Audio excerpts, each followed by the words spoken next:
कहूंगा कि वर्तमान समय में हमारी संस्कृति के ऊपर बहुत ज्यादा खतरा मंडरा रहा है और इसमें गवर्नमेंट सरकार इसमें कुछ भी नहीं कर पाएगी। हमें और आपको करना है। हमारे न कहने पर डॉक्टर भी तो ऑपरेशन नहीं कर सकता, हमारे न चाहने पर सरकार क्या कर सकती। यदि हम बीमार हैं, डॉक्टर को ऑपरेशन करना होता है तो उसे हमारी अनुमति की जरूरत है। जब तक आप नहीं चाहोगे तब तक कलेश निपटेगा नहीं, ये दिक्कत, ये परेशानी जाएगी नहीं। आज हम कथा सुन रहे हैं, ईश्वर की कृपा समझिए, कहीं ऐसा टाइम ना आ जाए कि ये सब चीजें हमारे जीवन से चली जाए। भारत भारत बना है, अंग्रेजों ने तो इसका नाम इंडिया दे दिया। अंग्रेजों की दृष्टि में तो भारत बहुत हीन था, बहुत गिरा हुआ था, बहुत पुअर था, उनकी दृष्टि बहुत कमजोर था, उनकी दृष्टि में भारत विकलांग था। तब उन्होंने इसको ऐसा नाम दे दिया इंडिया। मेरे मुंह से प्राय शब्द कभी निकलता नहीं है। हम भारतीय लोग हैं और भारत ही हमारी आन बान और शान। भारत विश्व गुरु था और यह विश्व गुरु बनकर के रहे, इसके लिए हमें और आपको कर्मठ और सक्षम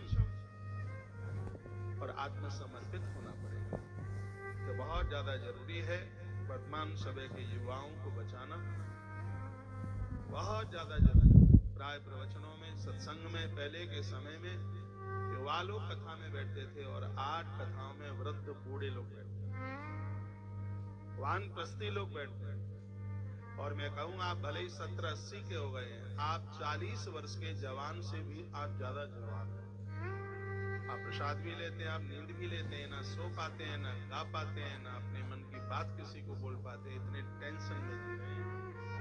देह को चलाने के लिए भोजन चाहिए, आत्मा को चलाने के लिए सत्संग चाहिए। सत्संग के बिना कुछ तो वो बड़े भाग्यशाली हैं जहां जिन घरों में दादा दादी एक टीचर का काम कर रहे हैं, शिक्षक का काम। आप अपने बच्चों को तो ना नहीं बना पाए, लेकिन आप अपने बच्चों के बच्चों का डेवलपमेंट कर सकते हैं, उनका उत्कर्ष आप कर सकते हैं। मैं श्री शिव महापुराण की कथा सुना रहा हूं, इसके 3 शब्द बड़े अद्भुत हैं। एक है सत्यम, और एक है शिवम, और एक है सुंदर। ये 3 बातें समझ में आ जाए, अध्यात्म की पूरी फिलॉसफी हमारे कंठ में, हमारे हृदय में उतर करके आगे। सत्यम, शिवम और सुंदरम। अपवित्र आचरण से, अशुद्ध आचरण से, गलत रास्ते से हे भगवान आप हमें बचाना, सन्मार्ग बताना, सन्मार्ग दिखाना। ये इस ग्रंथ का पहला संदेश है। हम दूसरों के कल्याण के साथ जीवन जिए, हमसे कभी किसी का बुरा ना हो, हमसे कभी किसी का अहित ना हो। ये सेकंड वर्ड है, सेकंड शब्द है शिवम, कल्याण। और तीसरा है सुंदरम, हे भगवान हमें भक्ति दे। भक्ति का मतलब हम आपके बन करके रहे। भक्ति का मतलब है कि हमारे द्वारा प्रकृति को कोई कष्ट ना हो। इस ग्रंथ के 3 शब्द हैं जो एक मानव निर्माण में एक बहुत बड़ा मटेरियल है, ये समझ लीजिए, एक बहुत बड़ी सामग्री है।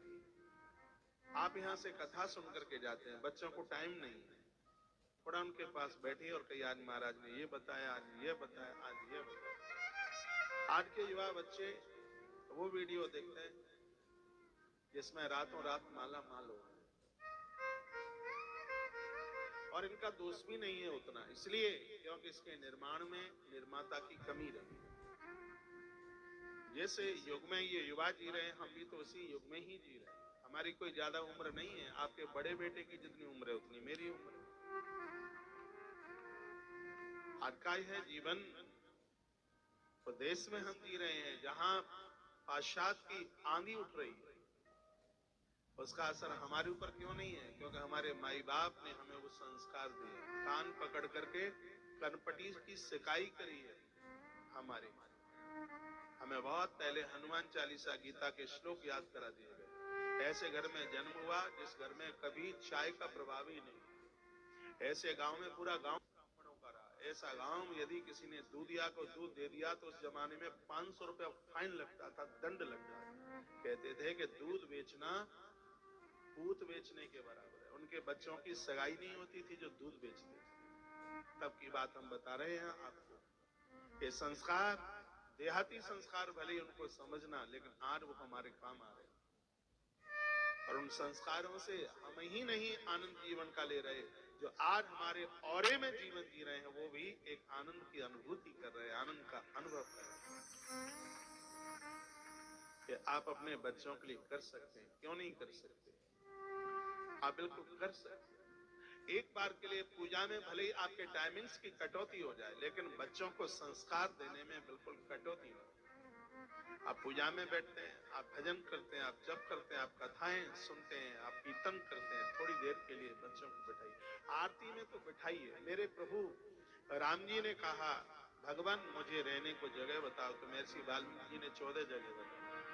और इसमें एक स्थान यह भी बताया कि जिस घर में सुबह शाम तुम्हारी आरती में हाथ जोड़कर जो प्रणाम करता है, उसके मन मंदिर में, उसके हृदय में आपका बसेरा जरूर हो। महर्षि वाल्मीकि जी ने कहा। इतना तो आप कर ही सकते हैं। घंटी आप बजाते हैं, थाल आप घुमाते हैं, आपके घर की ना बहू, ना बेटे, ना पोते, कोई भी आपके आसपास नहीं होता। उसका असर आपके ऊपर कोई होता नहीं। हमें आज भी ध्यान है कि हमारे बाबा जी पूजा करते थे, शायद हम ना कर पाते, ये संस्कार उनसे न मिलते। भले हम रेवड़ी लेने के लिए बैठते, पर बैठते तो थे हम मिश्री लेने के लिए, क्योंकि पूजा के बाद में मिश्री बांटते। तो भले ही हम मिश्री के लिए बैठते, लेकिन बैठते उसका असर हुआ, उसका प्रभाव हुआ। पहले मिश्री लेते रहे, पूजा का इतना प्रभाव हुआ, आज मिश्री बांटने में लगे हुए। क्या आप कर सकते हैं? क्यों नहीं कर सकते? भगवान की कृपा बड़ी अद्भुत है। और मैं मानस की एक चौपाई बोल करके आगे के लिए मैं बढ़ूंगा। मनुष्य शरीर सिर्फ संतान पैदा करने के लिए नहीं है। तुम्हारे पास तो 2-4 बच्चे हैं, कीड़े मकोड़े, एक सुकरिया एक बार में 12 बच्चों को जन्म देती है। 1996 की बात है, और मैं अपनी एक अनुभव में आपको बोल रहा हूँ। राजस्थान में एक जगह पड़ती है सादुलपुर। मैंने राजस्थान में बहुत कथाएं करी हैं। मैं कथा के लिए जा रहा था, करनाल बाईपास पर गाड़ी मेरी थोड़ी सी आगे निकली। एक सुवरिया की छाती पर बहुत बच्चे लिपटे हुए थे। मैंने अपने ड्राइवर को कहा, थोड़ा सा रुकिए। मेरे मन में बात आया कि एक जीव इतने बच्चों को कैसे पैदा कर सकता है। सच मानिए, मैंने गिनती की, 1 दर्जन बच्चे थे, पूरे 12 थे। मेरे मन में आया कि सुकरी ने एक बार में 12 बच्चों को जन्म दिया है। भीख का कटोरा लेकर किसी के सामने नहीं। परिवार तो उसका भी चलता है, लेकिन इंसान, तेरे लिए क्या कहा जाए कि तू 2 बच्चों के लिए इतनी ठगियाई करता है, इतनी बेईमानी करता है, इतना झूठ बोलता है, तेरा क्या होगा? ये प्रकृति तेरे लिए क्या करेगी? क्या इस धरती पर हम सिर्फ बच्चे पालने के लिए, उनको पैदा करने के लिए आए? क्या इसके अलावा और कोई काम नहीं? तो दुर्भाग्य तो तब है जब बच्चों के भी बच्चे हो जाते हैं, सब समझदार हो जाते हैं, फिर भी व्यक्ति धृतराष्ट्र बनकर जीता है। जिसको सत्य नहीं दिखाई देता उसे धृतराष्ट्र कहते हैं, जो सत्य को नहीं सुन सकता उसे धृतराष्ट्र कहते हैं, जो सत्य के बिना नहीं रह सकता उसको युधि युधिष्ठिर कहते हैं, जो सत्य का संग देता है उसे अर्जुन कहते हैं, जो सत्य को घायल होने से बचाता है उसे भीम कहते हैं, जो सबको सत्य के रास्ते पर खड़ा कर देता है उसको सहदेव कहते हैं, जो भक्ति को कभी कुरूप न होने दे उसको नकुल कहते हैं। माता कुंती के 5 पांडव अध्यात्म के 5 सूत्र हैं। जो किसी की दया को कम न होने दे, जो सामने वाले को उसके लक्ष्य को याद दिलाती रहे, उस पवित्र बुद्धि को माता कुंती के 5 पुत्र और एक उसकी पुत्र वधु, ये अच्छा जीवन जीने के लिए एक सूत्र है। और इन सूत्रों के साथ हम अपना जीवन जिए। आप थोड़ा सोचिए, आप 50 के हो गए, 60 के, 65 के, आपने क्या पाया? आपने 4 फ्लैट मुंबई में खरीद लिया, हो सकता है एक आध प्लॉट आपने खरीद लिया होगा, हो सकता है 5-7 गाड़ियां आपके पास में ही होंगी, लेकिन एक बार सोचिए, जिस समय हम यहाँ से जाएंगे तब क्या इनमें से कोई चीज हमारे संग जाने वाली है? गाड़ी जाएगी कि प्लॉट जाएगा का परिवार जाएगा? लेकिन मैं आपके बीच में कह देता हूं, हमारे साथ में किए गए अच्छे कर्म और बुरे कर्म यही हमारे संग जाएंगे। इसलिए हमारे अपने कर्मों को कभी निस्तेज मत होने देना। मैं आपको लापरवाह नहीं बना रहा हूं, मैं आपको अकर्मण्य नहीं बना रहा हूं। मैं ये नहीं कह रहा हूं कि आप परिवार के लिए कुछ ना करें। अर्थ कमाना बुरा नहीं है, 4 पुरुषार्थों में से अर्थ का नाम आता है, लेकिन अर्थ अनर्थ पैदा कर दे ऐसा धन कभी भी मत कमाना। अर्थ तो रावण के पास भी था और अर्थ महाराज जनक के पास भी। मेरे मन में आया कि सुक्री ने एक बार में 12 बच्चों को जन्म दिया है, भीख का कटोरा लेकर किसी के सामने परिवार तो उसका भी चलता है, लेकिन इंसान तेरे लिए क्या कहा जाए कि तू 2 बच्चों के लिए इतनी ठगियाई करता है, इतनी बेईमानी करता है, इतना झूठ बोलता है, तेरा क्या होगा? ये प्रकृति तेरे लिए क्या करेगी? क्या इस धरती पर हम सिर्फ बच्चे पालने के लिए, उनको पैदा करने के लिए आए, क्या इसके अलावा और कोई काम नहीं?